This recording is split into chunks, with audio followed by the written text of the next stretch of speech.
birinci gündə mənim yanımda olmaq üçün, mənim üçün böyük dəstək. Mən onu demək istəyirəm. Mən ölkəmizin prezidentimizdən və yaxud bütün məmurlardan öz başınalığını, yığışmasını köməyini istəyirəm. Birinci gündə mənim oğlumun bəlkə məzarı yoxdur. Məni bəzi şeylərlə təhdid edirlər.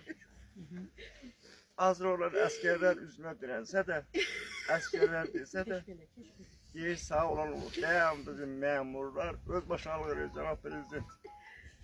Mən hər birinizdən kömək istəyirəm.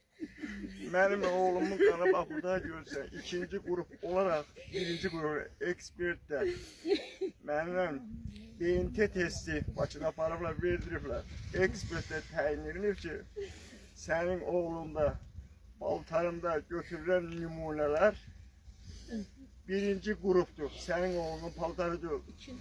Əgər mənim oğlumun paltarı itirsə, mənim oğlumun paltarı cırıqlanırsa, itirsə, bugünkü gündə niyə bəzi məmurlar hamısı öz başınalıq edir, rüşvətçilik edirlər. Bana deyə sağ ölən olub, sən şikayətini geri götürməsən, sənin oğluna şəhidlik vermişəm.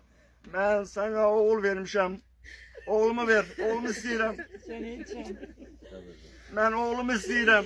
Mən adreslər istəmirəm. Mən oğlumu böyle yazmışam ki, mən sağ verəm, apar öldürürəm.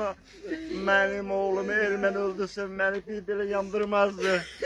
Öz erməni. Mən ona ömürlük istəyirəm, ömürlük həbs.